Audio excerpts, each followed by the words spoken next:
నామానికే మహిమ కలుగును గాక.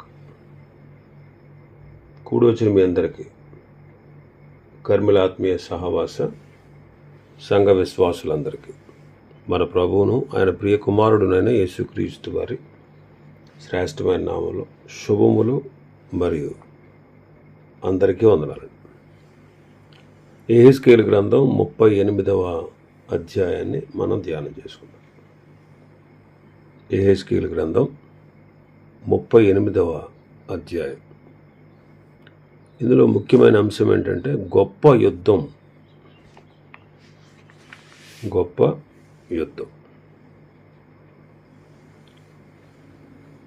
గోగు పక్షముగా ఉన్నవారు వారిని గురించి మొదటి 17 వచనాల్లో మాట్లాడుతున్నారు.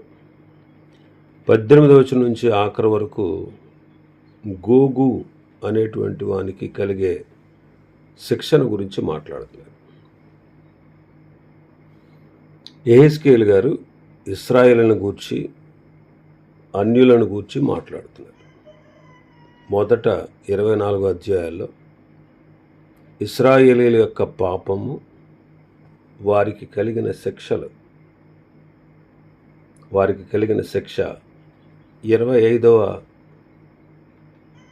24 అధ్యాయాల్లో చూసాం. 25వ అధ్యాయం నుండి 32వ అధ్యాయం వరకు 7 అన్య రాజ్యాలు, వారి పాపము, వాటి శిక్ష అవి చూసాం. 33వ అధ్యాయం నుండి 48వ అధ్యాయం వరకు భవిష్యత్తులో ఇశ్రాయేలీలు పొందబోవు విమోచన మహిమ మనం చూస్తున్నాం.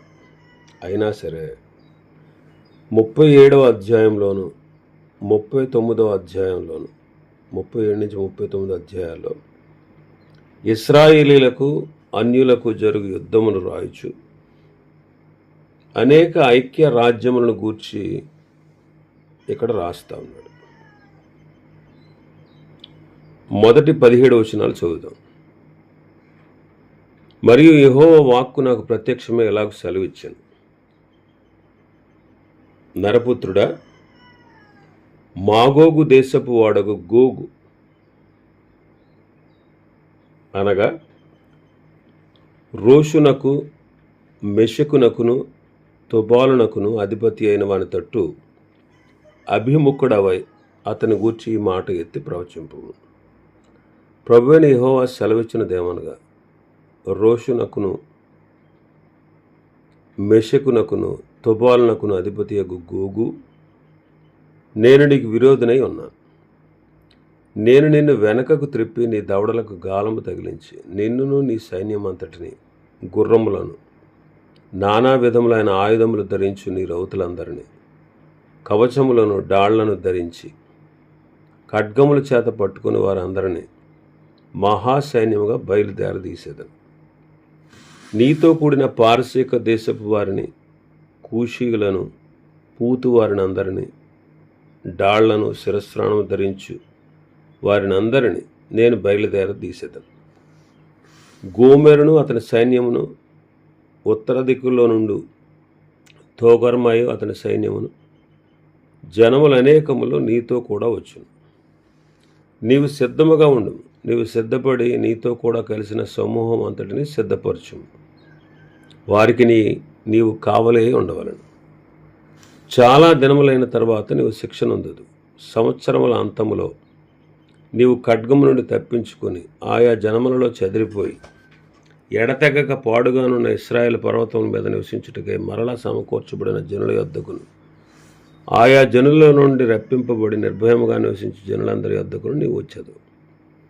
గాలివాన వచ్చినట్లును, మేఘము కమ్మినట్లును నీవు దేశం మీదకి వచ్చదు. నీవును నీ సైన్యమును నీతో కూడిన బహు జనమును దేశం మీద వ్యాపింతురు.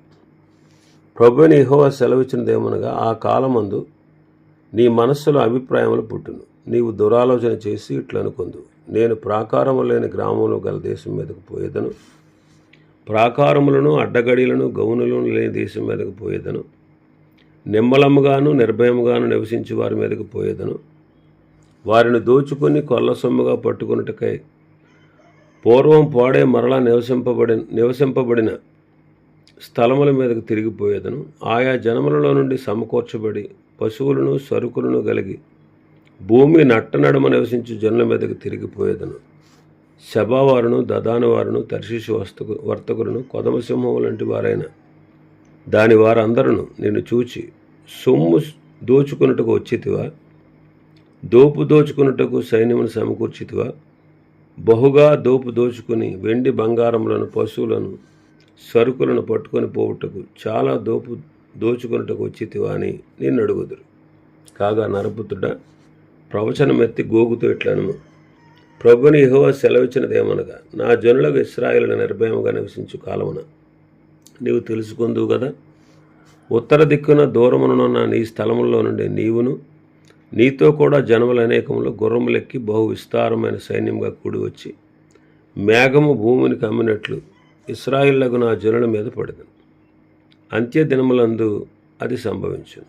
అన్యజనులు నన్ను తెలుసుకున్నట్లు నిన్ను బట్టి వారి ఎదుట నన్ను నేను పరిశుద్ధపరచుకున్న సమయమున గోగు నేను నా దేశం మీదకి నేను రప్పించేదను. ప్రభువైన యెహోవా సెలవిచ్చినదేమనగా, నేను వారి మీదకి రప్పించేదనని పూర్వం మందు ఏటేటా ప్రవచించి వచ్చిన ఇశ్రాయేలు ప్రవక్తలైన నా సేవకుల ద్వారా నేను సెలవిచ్చిన మాట నిన్ను గూర్చియే కదా.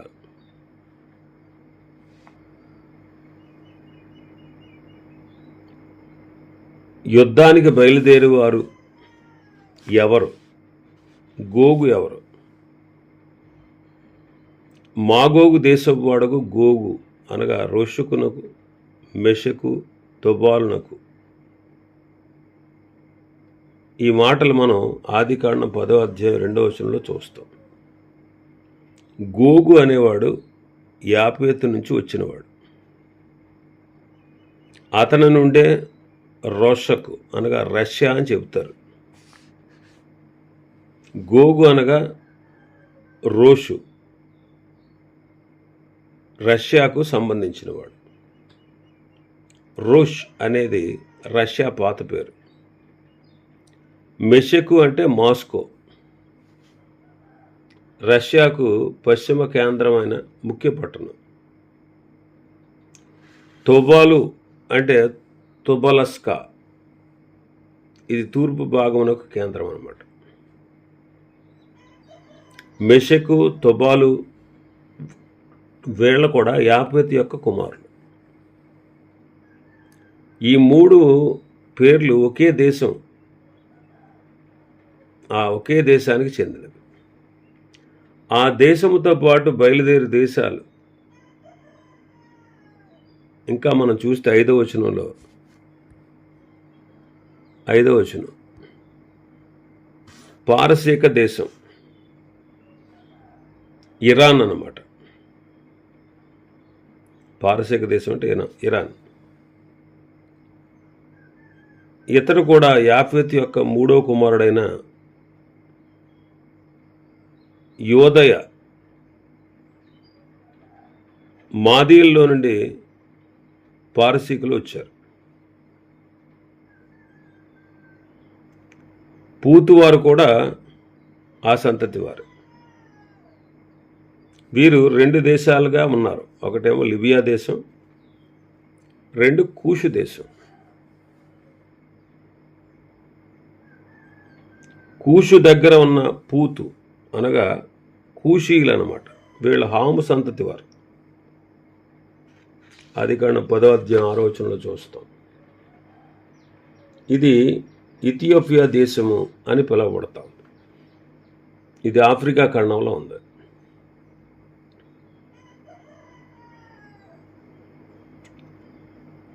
ఇంకా గోమెరు 6వ వచనంలో, గోమెరు అంటే జర్మనీ అన్నమాట. ఇతడు కూడా యాపేతు సంతతికి చెందినవాడు. అలాగే తోగర్మ ఇది టర్కీ దేశం అని పిలువబడతా ఉంది. ఇవన్నీ కలిసి ఇశ్రాయేలీల యొక్క దేశం మీదకి వస్తారన్నమాట. వీళ్ళందరూ కలిసి ఇశ్రాయేల్ దేశం మీదకి వస్తారు. వీళ్ళందరూ కూడా ఇశ్రాయేలు దేశానికి చుట్టూ ఉన్నటువంటి వారు. ఇశ్రాయేల్ దేశానికి చుట్టూ ఉన్నారు. తూర్పున, పడమర, ఉత్తర, దక్షిణ 4 దిక్కుల్లో ఉన్నారన్నమాట. 4 దిక్కుల్లో ఉన్నారు. వీళ్ళందరూ కలిసి ఈ 4 దిక్కుల నుంచి వస్తారు.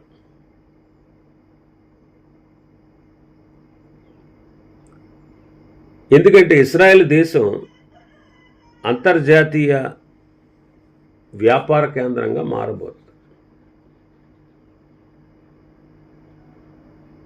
ఈ రోషు అనేవాడు వీళ్ళందరినీ సమకూర్చుకొని ఆ దేశాన్ని దోచుకోవడానికి వస్తాడన్నమాట.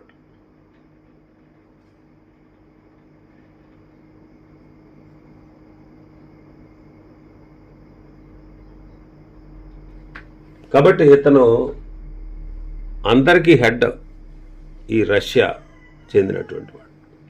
ఈ యుద్ధం ఎప్పుడు జరుగుద్ది పూర్తి వివరాలు తెలపబడలేదు, కానీ సంవత్సరముల అంతమందు అన్నాడు. చాలా దినములైన తర్వాత సంవత్సరముల అంతములో 8వ వచనం 12వ వచనం చూస్తే 8వ వచనం, చాలా దినములైన తర్వాత నీవు శిక్ష నొందుదువు. సంవత్సరముల అంతంలో నీవు ఖడ్గమును తప్పించుకొని సంవత్సరం అంతంలో నీవు ఖడ్గముల నుంచి తప్పించుకొని ఆయా జనములలో చెదిరిపోయి ఎడతెగక పాడుగా ఉన్న ఇశ్రాయేల్ పర్వతం మీద నివసించుటకై మరలా సమకూర్చబడిన జనుల యొద్దకు. ఇశ్రాయేలు శాసం మిగిలింది, వారు ఖడ్గం నుండి తప్పించుకున్నారు, ఆయా జనులలో చెదిరిపోయారు. 1900 సంవత్సరాల పాటు వాళ్ళ దేశం లేదన్నమాట. ఎడతెగక పాడుగా ఉన్న ఇశ్రాయేలు పర్వతం మీద నివసించడానికి మరలా సమకూర్చబడిన జనులు వాళ్ళే ఇశ్రాయేలీలు. ఆయా జనులలో నుండి రప్పించబడి నిర్భయముగా నివసించు జనుల యొద్దకు నీవు వచ్చేదవు అన్నాడు. 12వ వచనం, వారిని దోచుకుని కొల్లసొమ్ముగా పట్టుకొనుటకై పూర్వం పాడై మరలా నివసింపబడిన స్థలముల మీదకు నీవు మరలా నివసింపబడిన స్థలముల మీదకి తిరిగిపోయేదను. ఆయా జనులలో నుండి సమకూర్చబడి పశువులు సరుకులు కలిగి భూమి నట్టనడమ నివసించే జనుల మీదకి తిరిగిపోయేదని అనుకున్నాడంట. భూమి నట్టనడమ నివసించే ప్రజలు ఎవరంటే ఇశ్రాయేలీలే. భూమి మధ్యలో ఉంది ఇశ్రాయేల్ దేశం. క్రీస్తు శకం 70లో వారు చెదిరిపోయారు. వారి పర్వతములు ఎడతెగక పాడుగా ఉన్నాయి. అరబ్ రాజ్యాల వారు కొన్నిటిని ఆక్రమించుకున్నారు. అయినా సరే 1917లో వారు తమ స్వదేశానికి రావడానికి అవకాశం ఏర్పడింది. 1948లో వారికి రాజ్యం వచ్చింది. అప్పటి నుండి లక్షల మంది ఆయా దేశాల్లో చెదిరిపోయిన వారు సమకూర్చబడుతున్నారు. వారు సమకూర్చబడిన తర్వాత ఈ రాజ్యాలన్నీ కలిసి ఇశ్రాయేలు మీదకి ఒక్కసారిగా వచ్చినట్లు ఇక్కడ రాయబడింది. కనుక కొద్ది కాలంలోనే ఆ యుద్ధం జరగవచ్చు. మరి యుద్ధానికి వాళ్ళు ఎలా వస్తారు? వాళ్ళందరూ కలిసి 4వ వచనంలో, నేను నిన్ను వెనకకు త్రిప్పి నీ దవడలకు గాలం తగిలించి నిన్నును నీ సైన్యమంతటిని గుర్రములను నానా విధములైన ఆయుధములు ధరించు నీ రౌతులందరినీ కవచములు డాళ్లను ధరించి ఖడ్గము చేత పట్టుకునే వారందరినీ మహాసైన్యముగా బయలుదేరదీసింది. గుర్రములు, రౌతులు, డాళ్ళు, ఖడ్గము ధరించి వస్తారు. ఇవన్నీ అప్పటి కాలంలో, యెహెజ్కేలు నాటి కాలంలో యుద్ధాయుధాలు అన్నమాట. మరి 9వ వచనంలో మనం చూస్తే వాళ్ళు ఎలా వస్తారో చెప్తున్నాడు. గాలివాన వచ్చినట్లు మేఘము కమ్మినట్లు నీవు దేశం మీదకి వచ్చేది. నీవును నీ సైన్యమును నీతో కూడిన బహుజనమును దేశం మీద వ్యాపింతురు. గాలివాన వచ్చినట్లు మేఘము కమ్మినట్లు అంటారు. మరి మేఘము కమ్మినట్లు గాలివాన వచ్చినట్లు అంటే ఈ రోజుల్లో మిసైల్స్ అన్నమాట. గాలివాన వచ్చినట్లే మేఘము కమ్మినట్లు వాళ్ళు వస్తారు. మరి యుద్ధం ఎక్కడ జరుగుతుంది? 12వ వచనంలో, పూర్వం పాడై మరలా నివసింపబడిన స్థలముల మీదకి నేను పోయేదను. ఆయా జనములలో నుండి సమకూర్చబడి పశువులు సరుకులు కలిగిన భూమి నట్ట నడుమ నివసించు జనుల మీదకి నేను పోయేదని అనుకుంటున్నాను. 8వ వచనంలో, ఇశ్రాయేలు పర్వతముల మీద నివసించుటకై సమకూర్చబడిన జనుల యొద్దకు పోయేదని అంటాడు. అంటే ఇశ్రాయేలు మీదకే వస్తారు యుద్ధానికి, అంటే యెరూషలేము మీదకే వస్తారు అని తెలియబడతా ఉంది. భూమి నట్ట నడుమ నివసించేవారు ఇశ్రాయేలీలే. వారు మధ్యధరా సముద్రపు ఒడ్డున నివసిస్తూ ఉన్నారు. ఈ ప్రతిపక్షం వాళ్ళు ఎవరంటే షబావారు, దదాను వారు, తర్షీషు వర్తకులు. తర్షీషు అంటే స్పెయిన్. వాళ్ళు కొదమ సింహాల వంటి వారు. బ్రిటిష్ వారి జెండా మీద ఉంటుంది సింహం బొమ్మ. ఈ సింహం గుర్తు అని చెబుతారు. వారే షబావారు, దదాను వారు. యుద్ధము జరిగేటువంటి విధానాన్ని చెప్తున్నాడు 4-5 వచనాల్లో. పురాతన కాలంలో ఏం ఉపయోగించేవారు?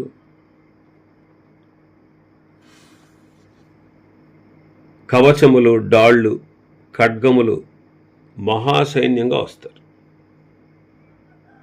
కానీ ప్రస్తుత ఆయుధాలు బాంబులు. ప్రకటన గ్రంథం 9వ అధ్యాయంలో మనం చూస్తాం. 9వ అధ్యాయం 17-18 వచనాలు చూస్తే, మరియు నాకు కలిగిన దర్శనం ఇలాగ చూచితిని, ఆ గుర్రములకు వాటి మీద కూర్చుండే వారికి నిప్పు వలె ఎరుపు వర్ణము, నీలవర్ణము, గంధక వర్ణములు, మైమరువులు ఉండేది. ఆ గుర్రముల తలలు సింహం తల వంటివి.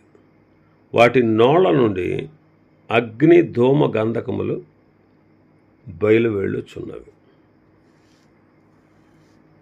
ఈ 3 దెబ్బల చేత, అనగా వీటి నోళ్లలో నుండి బయలువెళ్ళుచున్న అగ్ని, ధూమ, గంధకముల చేత మనుషులలో 3వ భాగము చంపబడిను.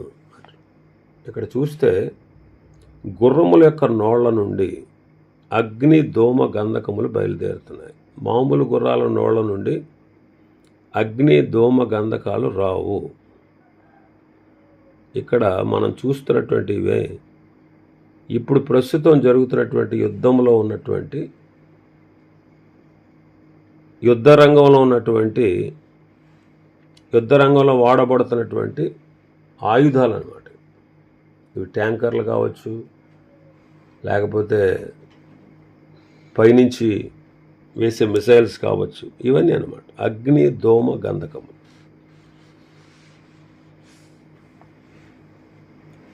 మరి 18వ వచనం నుంచి 29వ వచనం వరకు, 23వ వచనం వరకు గోగునకు కలగబో శిక్షను గూర్చి రాశాడు.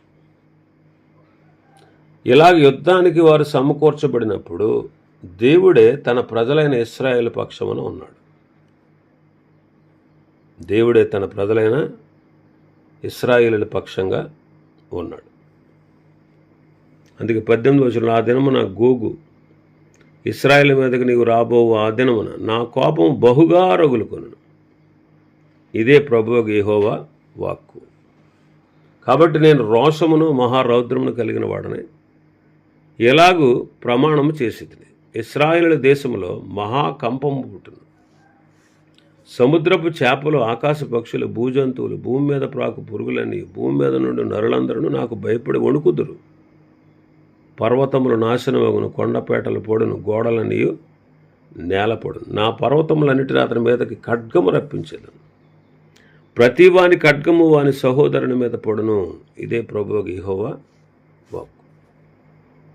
తెగులు పంపి హత్య కలుగజేసి అతని మీదను అతని సైన్యపు వారి మీదను అతనితో కూడిన జనములు అనేక మీదను ప్రళయమైన వానను పెద్ద వడగండ్లను అగ్ని గంధకములను కురిపించి నేను అతనితో వ్యాజ్యమాడుతాను. నేను యెహోవానన్నానని అన్ని జనులు అనేకులు తెలుసుకున్నట్లు నేను ఘనత వహించి నన్ను పరిశుద్ధపరచుకొని వారి ఎదుట నన్ను తెలియపరుచుకుందును.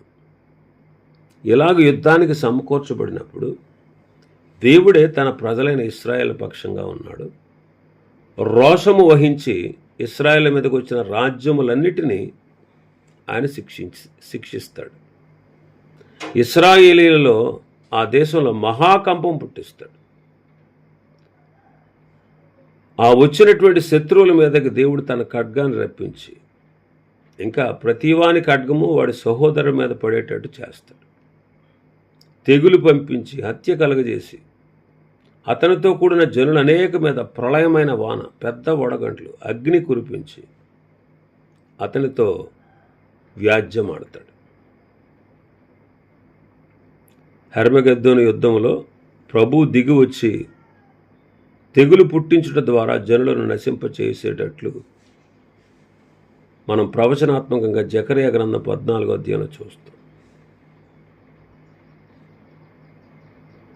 నేను యెహోవానని అన్ని జనులు అనేకులు తెలుసుకున్నట్లు నేను ఘనత వహించుకుని నన్ను నేను పరిశుద్ధపరచుకుని వారి ఎదుట నన్ను నేను తెలియపరుచుకుందును అంటాడు.